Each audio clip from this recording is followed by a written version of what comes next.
War. War never changes.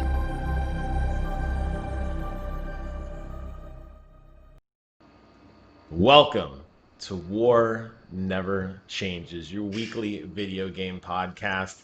This is episode number 19. I am joined. Who am I? I'm Jim, but it doesn't matter about me. Who you really came to see. The Castle War veteran himself, 50 caliber Filbert McCracken Jr. How are you doing today, Filbert? I'm doing great, Jimothy. How are you doing?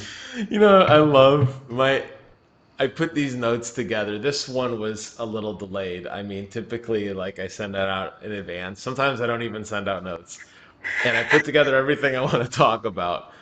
My favorite part, always, is what I type for you. It gets longer every week. It does. My goal is to have an entire show dedicated to just you, of just your introduction, and then when the show begins, that's when we cut to black. That's my plan. Filberto. So, how have you been, my friend? It's been a very quiet video game week. I mean, there's a few things, but what have you been up to? How's life over there? That's pretty good, dude. We fucking wrecked people on Call of Duty the other night. That's like, what a homecoming that was. Well, it's a good as place as any to start. The Call of Duty tournament was last weekend, and I was in love. Did you get a chance to watch any of it, by the way? Busy, busy all weekend. So, I mean, I guess my love for esports really started with Halo. I feel like Halo 5 kind of like started my love for being obsessed with esports and watching them just constantly. Like all weekend, dedicating an entire time to tournaments. I remember when the Halo tournament came through Orlando, Rachel and I went there and we were there the entire weekend. We loved it. So I don't know. I guess it just kind of goes hand in hand with me. But yeah, the big Call of Duty tournament was this weekend, and it was their first ever Call of Duty League championship, the $4.5 million prize pool, and it was really, really well done. Really well done. I think people who don't even know anything about Call of Duty could have watched it and enjoyed it and appreciated it just based on how well the cast and the crew kind of explained the game. Yeah, sounds like, so it's not just a bunch of screaming 12-year-olds. You got It fucking was not just a wrecked. bunch of screaming 12-year-olds. Want to That's be exactly I want right. to be a color commentator for esports. Like that guy just got fucking bent over.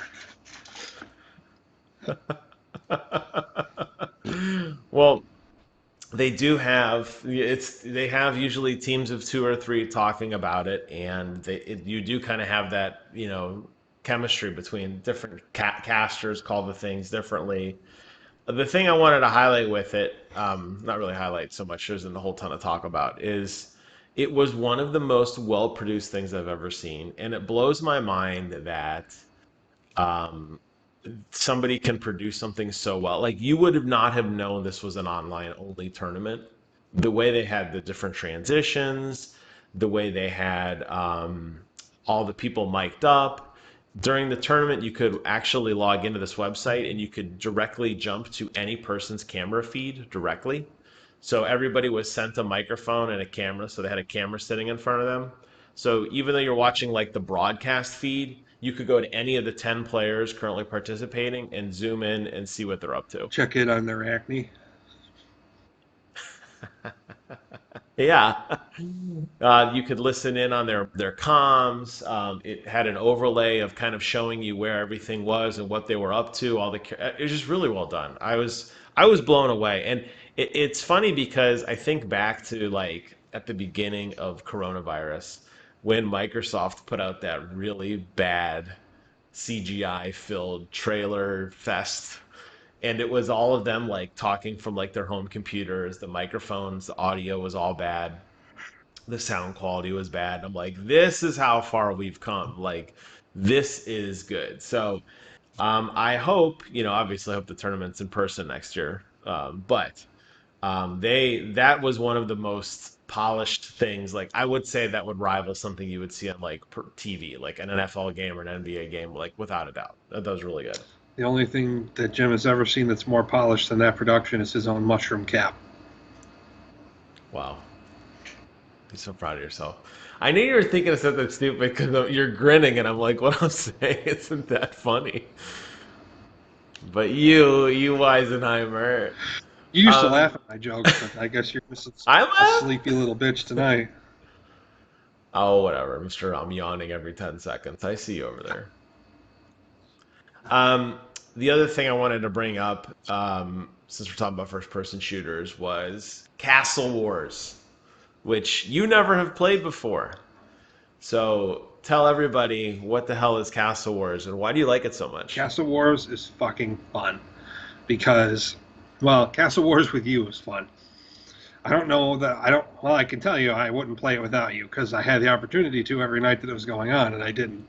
Um, Castle Wars is like this action sack like mode in Halo 5 online. It's basically it's all melee weapons unless you have the flag, then you have an overpowered pistol. But most of the time, you either have grenades or an energy sword or a different kind of power weapon that's melee based, and Mhm. it's basically just a battle royale. And then there's like jeeps and four wheelers in the mix and grenades for some reason, and I can only describe it as a joyous shit show. It's it was a lot of fun. We rocked a Yeah. lot of people's worlds, and I can't even tell you how many times I got blown off that bridge. Yes, I think you've described it very well. It is a total, just crazy, all out, just blood fest of people running across usually a bridge. Usually there's a pit of deaths below you. Lots of vehicles. I put together a goofy highlight reel video that I submitted for the Halo weekly blog. I don't know if it's come out. Usually it's on Fridays, so we'll see if I made the cut or not. I will definitely promote myself and advertise it if it did come out. If I didn't make the cut, I won't even promote my own video in that sense. But yeah, it's a fun mode, and it's one of those things like when I think of like what old school Halo is, like what does Halo mean to me? Like some of my best, like my funniest memories playing Halo is playing those nonsensical modes like Castle Wars, like Shoddy Snipers, like Griffball, where they basically say, okay, like we're gonna keep the great mechanics of a gameplay that you understand, and we're gonna just totally screw up what you do. Yeah, And this is going to be ground pounds from 500 feet in the air with grenades flying everywhere, warthogs, mongooses, and we're just going to throw everybody in a giant pit. And you're going to fight over a meaningless objective, and most times you're going to end in a draw, but who cares and have fun. yeah. I guess if I had to say one sentence to sum it up, it's the most fun you can have with a mongoose. That's true. Dude, remember And that? if you're really, yeah, no, you're right. Um, So yeah, we played a lot of that this weekend. I think that was probably, I think, because typically, unfortunately, the Halo fan numbers are way down. Obviously, not a lot of people are playing Halo 5 anymore. The game's old. It doesn't have a sticking power as a lot of other games, but in fairness, it is pretty old. Um, so that's the problem with a game that's been out that long that doesn't have continuous support. Some of these events come out and nobody really seems to care, unfortunately. So they do limit when these events occur. So it's like a big deal. That's like, hey, the weekend's coming. Everybody get ready. We were pretty much insta-queued almost the entire weekend when we played. But, you know, to build up hype, they do take it offline and then they'll bring it back again in a couple months or a couple weeks or whatever. So hopefully they bring it again soon. When they do, I'll let you know because I already miss it. I mean, we played what like Sunday night and I already miss it. Like I want to play again right now. Yeah, I can't tell you how much fun it is to shoulder check a mongoose into oblivion. It's it's one of the most satisfied I've ever felt.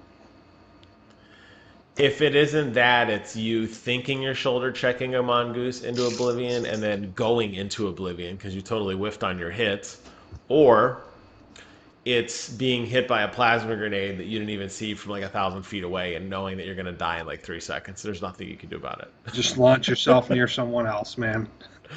YOLO, baby. That's right. Um, so let's see, anything else about Halo Wars I wanted to mention. I hope, I guess I'll say this last little piece here before we move on to Halo stuff. I hope that when Halo Infinite finally comes out, they've got hooks in it already for these goofy kind of game modes, because this was a totally fan created map. This is pretty much a fan created mode, and the Halo community's embraced it. The actual 343 actually has promoted it. So I hope that moving forward, they realize that some of the best modes are ones they don't create. And I hope that there's always a spot for this in the weekly rotation of Halo Infinite maps.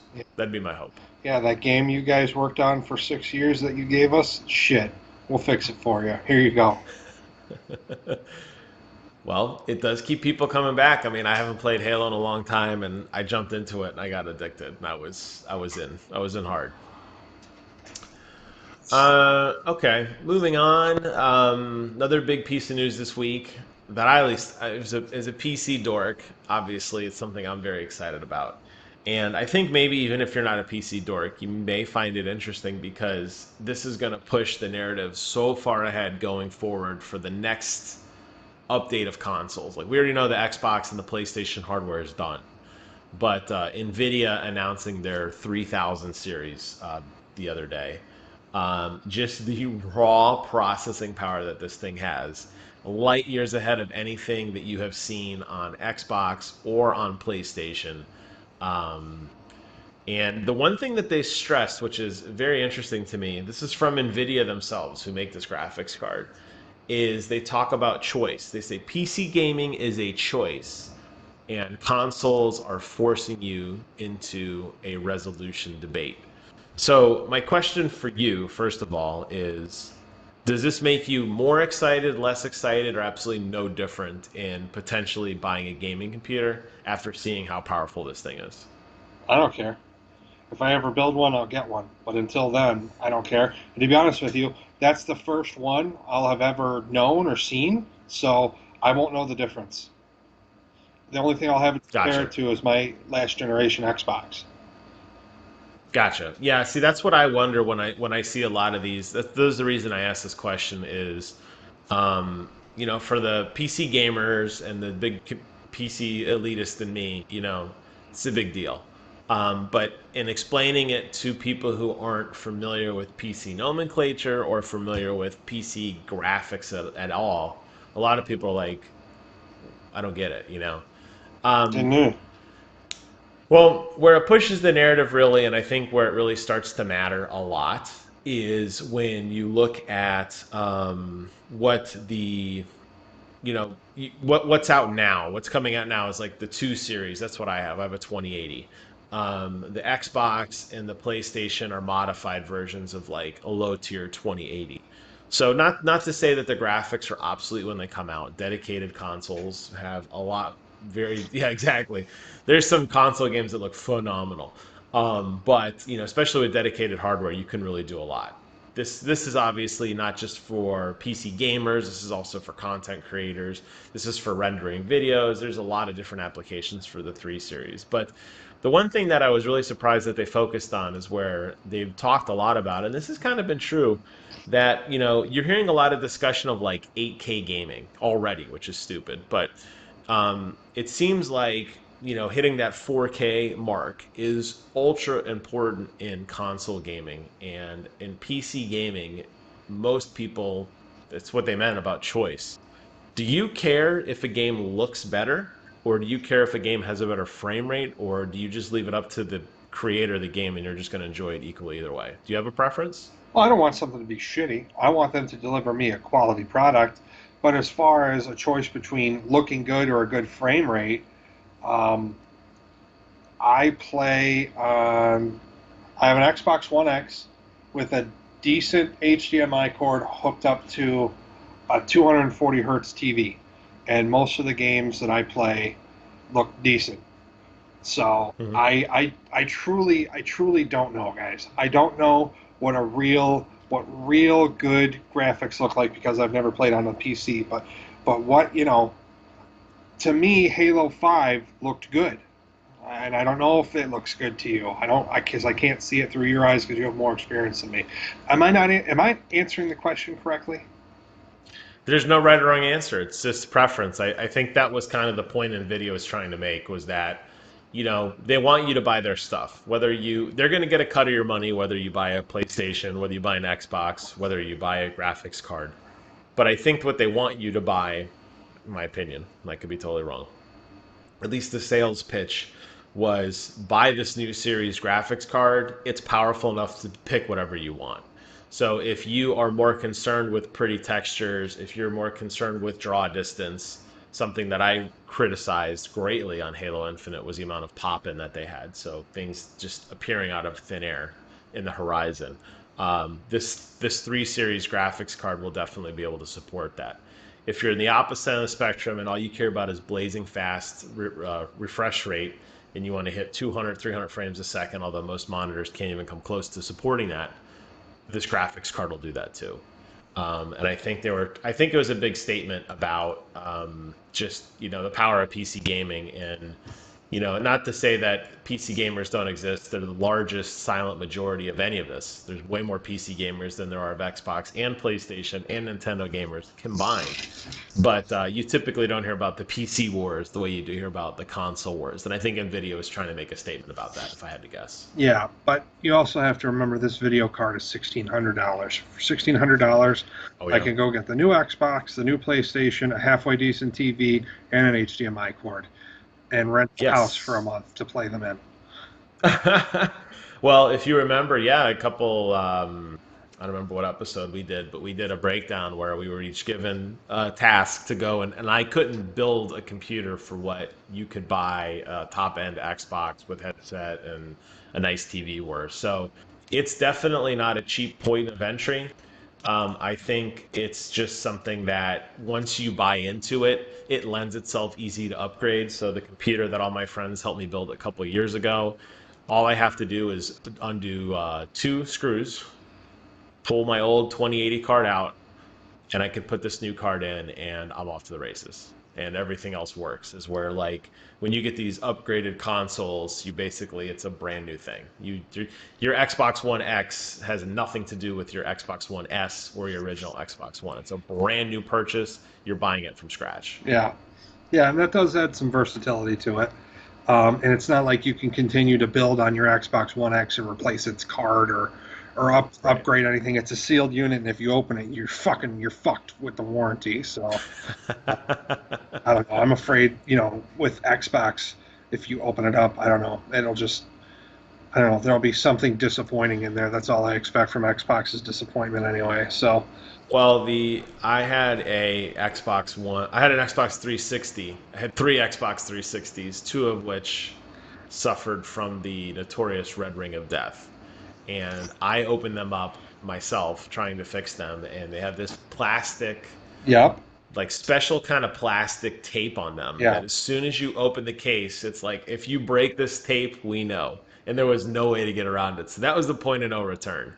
I suspect the new consoles will have the same thing, although typically, even if you were able to put a hotter processor or something in your console, the games don't understand that, so they're not going to run any better. Yeah. Typically, they're kind of hard-coded to that specification, so it doesn't matter as much. But I guess the only thing I wanted to really just point out with this was that it's light years, as typical with computer stuff. It's light years ahead of PC, or PC's light years ahead of console. Again, I'll be curious how many people see this and say, maybe I should start looking at a PC as opposed to a PlayStation 5 or an Xbox Series X, because they're supposed to be almost impossible to get anyway. Yeah. Okay, we are back recording. You have noticed that I have now reverted into a beautiful, sharp-dressed man. I am now wearing a suit. And I'm smiling, but I'm not stopping smiling. And this is taken from Ben's wedding, this picture. I have no idea what happened. We had to take a little break, and my NDI connection totally shit the bed for whatever reason. So Phil, in all of his glory, is still beautiful and present. I am unfortunately not beautiful nor present. No, I'm present. You're beautiful. So you get to just hear my voice and see a static image of me. It's going to take way too long for me to fix this problem now, so we're just going to roll with it. And you'll just get to look at me. But Phil's going to sit upright and look at the camera so I can see his whole head. There we go. Because he's going to have to carry the show without my beautiful charm. We're just going to have to rely on Phil to be the gesture. And you can just imagine me cackling and drinking green water out of my green cup constantly, because that's what I'll be doing. All right, guys. Fuck Jim. He's dead. This is now the Phil Show. Welcome to the Phil Show. Yeah, I don't know what happened. That's weird. But the joys of online. The show must go on, Phil. GamesCom came and went this week, and nobody cared at all. Did you watch Gamescom? Do you know any announcements of it? Anything? No, I thought I heard a garbage truck coming down my street, but it was just Gamescom. Well, it was promised to be quite a show from Jeff Keighley hyping it up. And while he did put on a technically impressive 2-hour live stream, the big news was a 30-second snippet of Fall Guys 2, some of the costumes that we were going to see, and that was about it. Fall Guys 2 is already coming out? Yeah, well, I should say Season 2. No, and that's the thing. That's what blew my mind. The season doesn't end for like another 30 days. So they're hyping something at the time when this came out. They were hyping something that was like 5 weeks away or something. And I'm like, how is this even news right now? But that was basically what they decided to do. And I'm like, this is the only thing you had to talk about. Like, I have no idea why this event happened. I have no idea what they thought they were going to show, but nobody watched this with any excitement. I watched it and I nodded off a few times because it just wasn't that exciting. Yeah, I gotcha. Other gaming news, however, related to conferences in particular, was that we are going to be getting treated to PAX Online this year. So my question for you, Phil, have you ever seen or attended a PAX conference? Do you even know what the hell it is? I have. I attended the last two. You did? Which one? The last two. PAX East? Yeah. I was totally there. How was it? Shitty. It's trash. So clearly you haven't been. I didn't think so, but I thought maybe you went. I don't know. There was a part of me because it's kind of PAX, which is short in case you didn't know. It's Penny Arcade Expo. It was basically a homebrew alternative to Comic-Con, honestly, that was set up years ago. And basically what it is it's a gaming. They call themselves a gaming culture festival. So don't think so much specifically gaming announcements. Think the joy of gaming across tabletop, arcade, and video game variants. There's always like a PAX East and a PAX West. They're scattered different times of the year. The PAX East is almost always in Boston. I would love to go up there at some point and make a trip just to go see it. Because it kind of reminds me of like Comic-Con, but with a focus less on pop culture and more on video gaming culture. But it's not always just video games. Sometimes it's board games too. The reason I bring it up on this show, because the Gearbox, who makes Borderlands, amongst other games, is going to be there. And they're actually going to be giving a speech on the future of Borderlands at the conference. Nice. Yeah, no, I've never been to one, but I have been in a room with some sluts dressed up like video game characters and some sweaty nerds. Wow. So I feel like I've seen most of what it has to offer. So the fact that it's online this year, wonderful. Those poor sweaty nerds. The fact that it's online this year, I think, does play well into the fact that we're going to get to see all the panels. They're going to be running 3 simultaneous streams on Twitch, 24/7 for the entire week. You remember some of the fun stuff that I sent you links to and you watched a little bit of? You remember the Bethesda, the QuakeCon conference? Do you remember where they had like that Skyrim speed race where they kind of played Skyrim in like a weird way? Think of like that kind of spirit. One of the events that they announced that I'm really excited for is they're calling it Nintendo Supermarket Sweep. Do you remember I know you're maybe a little young for this, but do you remember the TV show Supermarket Sweep? Yes. You do. I'm glad. I love Supermarket Sweep. I used to watch it with my grandmother in her living room. Okay, cool. That's awesome. So you know that the show's idea was you played a game in order to give yourself more time at the end in order to successfully, win the grand prize. This is going to be a speed running variant where people are going to be asked trivia questions on different games. And then at the end of each segment or round, depending on how many questions they got right, they're going to be given a time bonus in order to complete things. One of them is like, how many green pipes can you go through in a Nintendo, like the original Mario Brothers, in like 5 minutes? It's stuff like that. Like, that's not really a gaming tournament per se, but it's just taking the idea of gaming and just doing some really zany bonk, kind of goofy thing with it, which I think's cool. Yeah, totally cool. Super sweet. You're dripping with sarcasm. The other really cool thing that they're doing is they're going to have a conference for people who play video games without standard controllers. So like people who've beat Dark Souls with like the Rock Band drum set, or people who use the Donkey Kong drums to, I don't know, play like a racing game.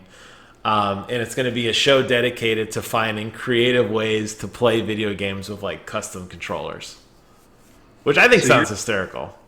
You're telling me that they're going to have a video game conference in a video game conference about a video game played wrong. Meta. That's how deep this goes. This is like 7 layers deep. And oh, I should mention the conference of the show, or the security of the show, are going to be MUSSY operators. Woo! You boys are going to be safe unless the honey mussy and tendies are outside.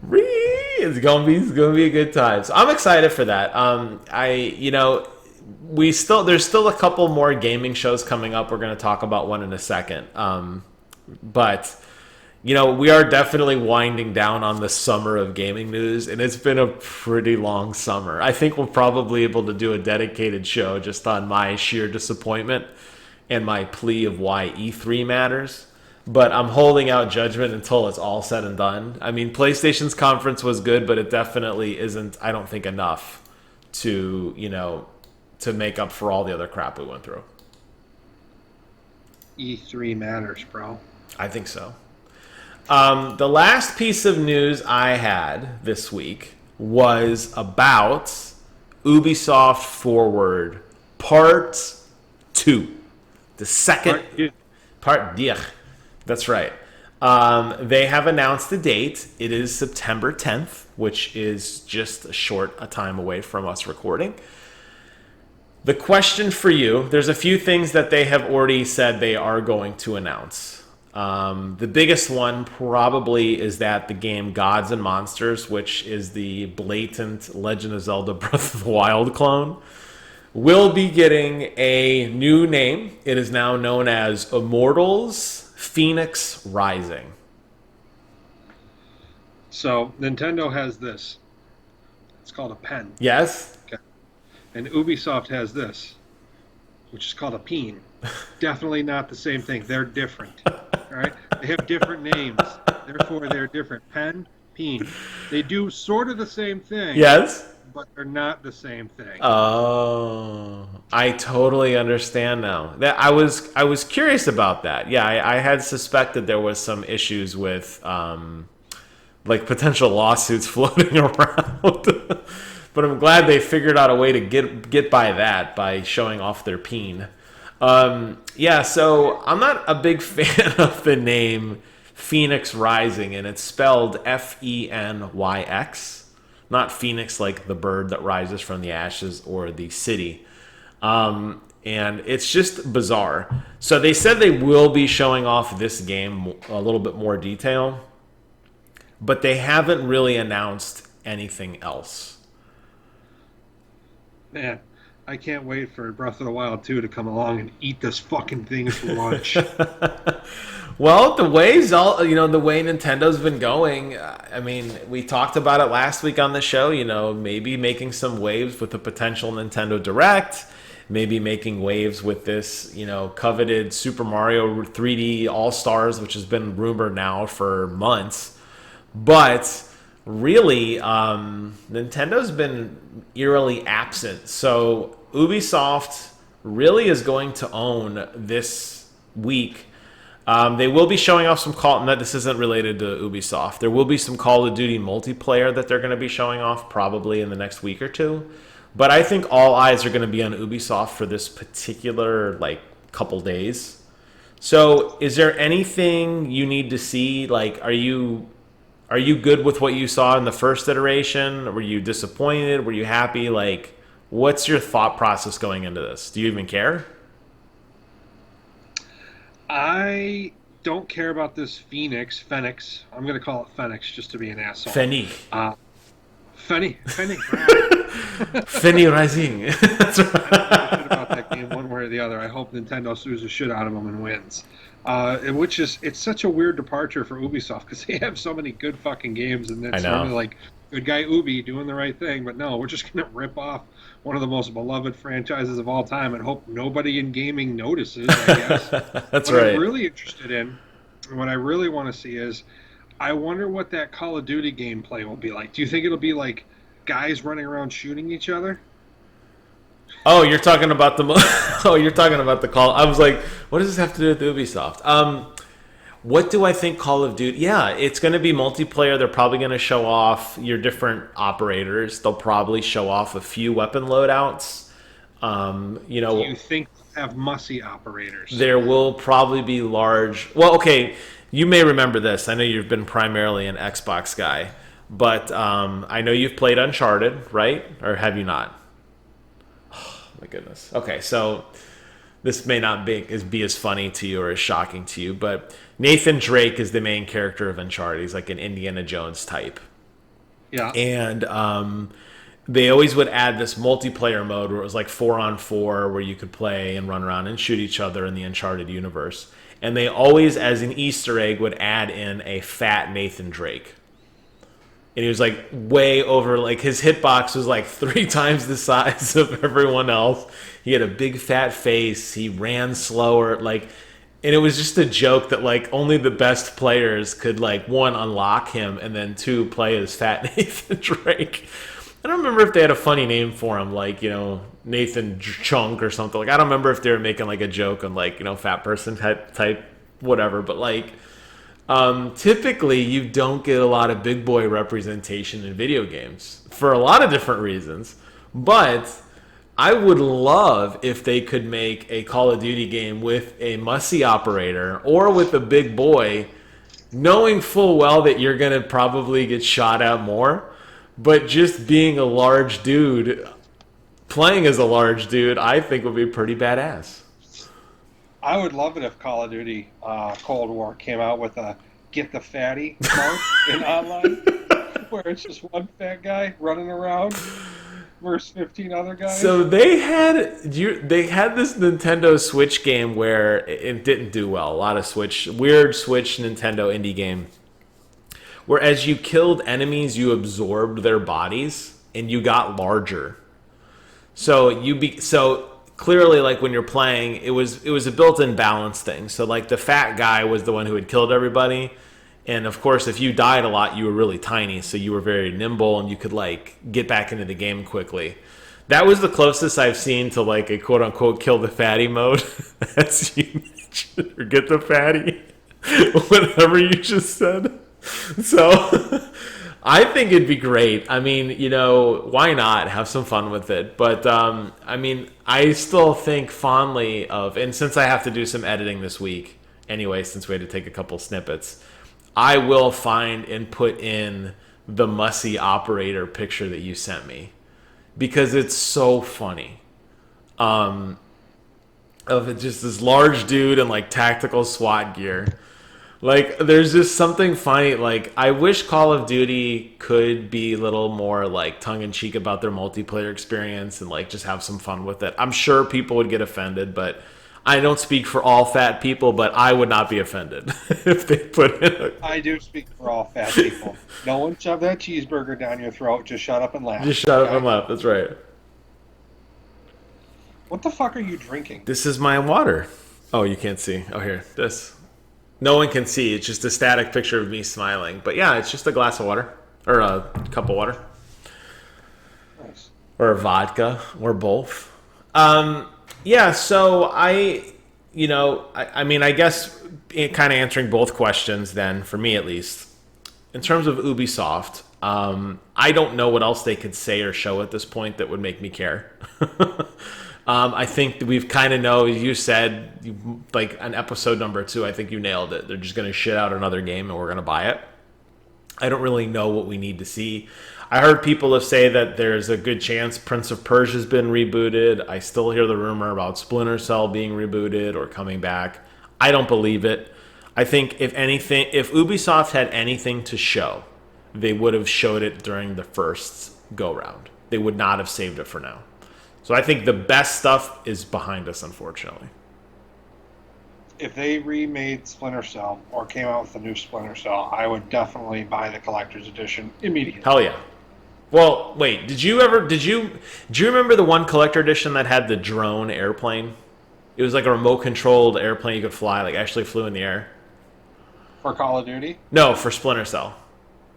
Oh, no, I have the drone for Call of Duty, though. Did you ever use it? Yeah, it had a camera on it. What do you still have it? Yeah. But you don't use it anymore. It's just like a relic. Yeah, it's in with my other collector's editions that I don't just... I vaguely remember this. Was it really, really big? It wasn't really, really big, but it was made of styrofoam, like painted styrofoam, and it had like a shitty little camera on it. So it wasn't that great. Also, I have the RC car that had a camera on it, which was also sort of shitty. So there's definitely a theme there of shitty cameras. If they did make a new Splinter Cell collector edition, what would you want? I mean, the night vision goggles, I guess, is probably the number one thing people would ask for. Although Call of Duty just did that, so there might be a copycat. But is that what you would want? Like, what's the one item you need to have in your life from Splinter Cell? Fucking silencer. Silencer. Fucking a real working silencer. No gun, though? Just this actual silencer? I've got the gun. All I need is the silencer. No, I would like to see... I don't know, man. I think like a cool tactical knife or something like that would be cool, but like, can you really sell a video game that comes with a fucking knife in it? I don't know. Yeah. I think, like you said, the fucking, like, the night vision goggles would be cool. I think when people hear night vision goggles, they automatically think mil-spec, and you would be amazed at the mil-spec night vision goggles you can't get for $200 with a video game. So I feel like people would be disappointed. Right. But I don't know. Whatever came in it, I would buy it. Well, I know you've been getting into this is a good jump point. Games you've been playing this week. I know you've been playing Just Cause. The Just Cause Collector Edition was actually a plastic replica of, I think it was for Just Cause 3. It was the grappling hook, like the thing that he has on his arm. Yeah, but it didn't work. It didn't work. It was just the mold of it. It's fucking stupid. Like, I don't even think you could wear it. I'm trying to pull it up now. I don't even think you can wear it. I think it was just like a plastic mold of like an arm sleeve thing, and it had like a plastic like grappling hook with like a hard plastic, like it looked like it was rope coiled up, but it wasn't. It was none of that. Sounds like my Pip-Boy that I bought. It didn't fit my arm, my big stupid arm. Oh, yeah, for Fallout 4 you're talking about. Yeah. So what do you think about Just Cause? I know you bought the definitive season pass or whatever. Like, you have did you get all the DLC with it too, or just the base games? I bought if there was an Ultimate Edition, I bought it. Because it was like, I got it during the Xbox sale, and it was like for all 4 of them, including all the DLC, it was like $30. Okay. And So, no big deal. I'm enjoying it, but because I tried to play the first one, and I played the first one for several hours, and I beat a lot of missions, it's a huge piece of shit. I'm sure it was a great fun game back then, but like, it looked like people just taking shits all over the place on a video. The freedom fighters and the cops. I was just like, I'll try 2. 2 was significantly better, but I got bored with it because, again, video games have moved so far past that technology. I was like, wow, I'm sure this was great in the day, but again, it's nothing compared to now. So I'm on Just Cause 3, and I'm really enjoying it. But the downfall of skipping the first 2 is Rico Rodriguez, the main character. Yep. I have no emotional connection to him whatsoever. Okay, I will tell you now, I have played all of the Just Causes, and you definitely are not missing anything in terms of story. The ending, and I won't give it away, the ending of Just Cause 3 is one of the most just anticlimactic things I've ever done in my life.